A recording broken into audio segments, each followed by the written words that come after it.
Alright, let's do a 5-minute quickie and see what happens. Goodbye. Check, mate.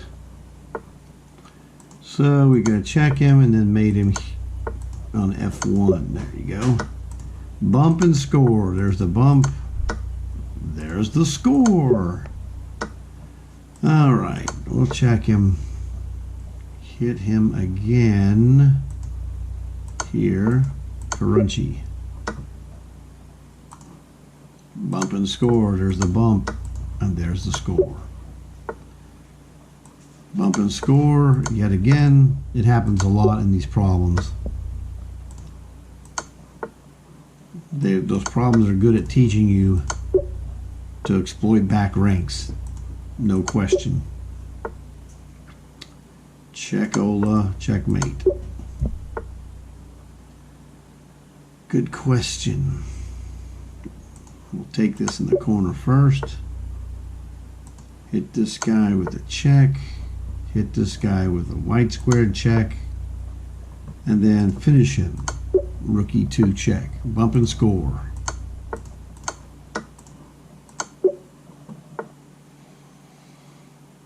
Sack the bishop. And go eat the pawns like Pac-Man. Waka, waka, waka, waka, waka. Ooh, bump and score. There's the bump. There's the score. There's the bump. There is the score. So many times. Checkmate. Check.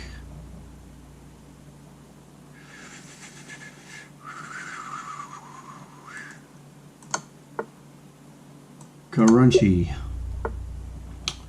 So we check. We take rook takes knight. Check, and we're a piece up. Pretty basic check on h6. We can take this and check mate. Got to do this. Pretty obvious stuff. Check, and then rook f7 is going to mate him.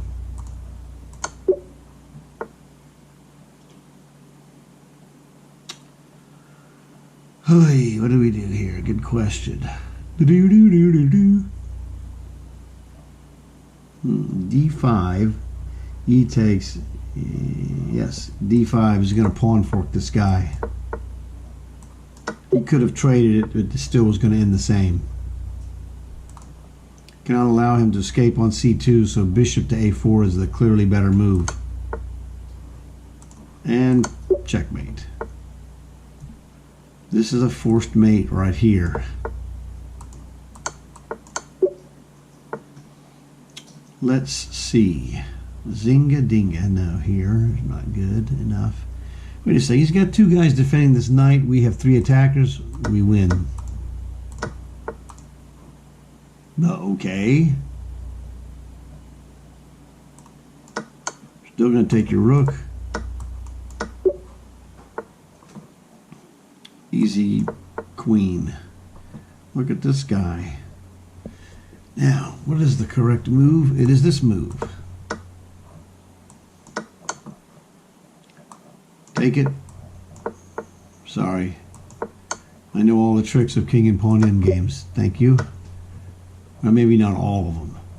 There's a very small handful of tricks that I don't know, which would occur from time to time. Queen captures knight. Got to be a winner. Queen to here. He's got, yes. He's going to check me and fork my rook, and I'm going to play queen to g7. You lose, buddy. Looks like I'm going to bust 30.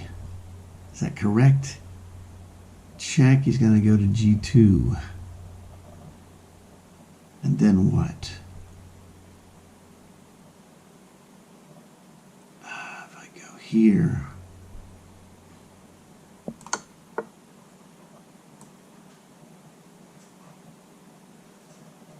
I don't know.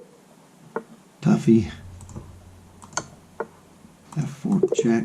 Crud. Could not get it. Pretty good. Man, those were some tougher problems when you're trying to blaze them out. Ugh. Let's see what happened on this problem here. There, we already had the right move.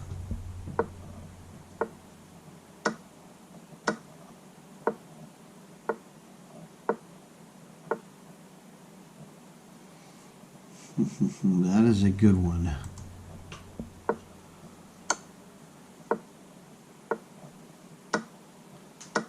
Yeah, I would not have thought right off the bat that rook to d2 is the move that gets him. That takes time to think. The problem isn't difficult. It just is time consuming. So in this format, it's very formidable. That is a super difficult problem in a blazing speed format.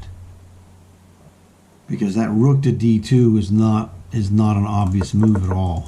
You'd have to think about this for a while and work out that rook takes rook,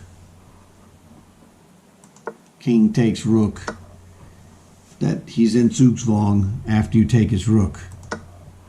And there's nothing he could do. He goes king to f2, we're going to hit him with king to d3, and he cannot stop us from going here. He's in Zugzwang. So he'd go at g2, and then we'd go king to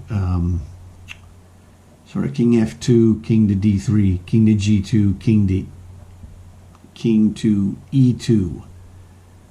And then when he goes wherever, if he goes to h2, we go to f2. If he goes to g1, we're going to hit him with king f3. He goes to h2, we go king to f2, and our opposition is kicking his butt. He's going to have to go into the corner. We capture the pawn, and it's game over. So that is a very difficult problem in a format like 5-minute puzzle rush. The smart guy just makes his moves, wins, loses, or draws, and goes forward. But the other ones took a while as well. So a lot of good moves in this one. That was very important and a nice problem to teach.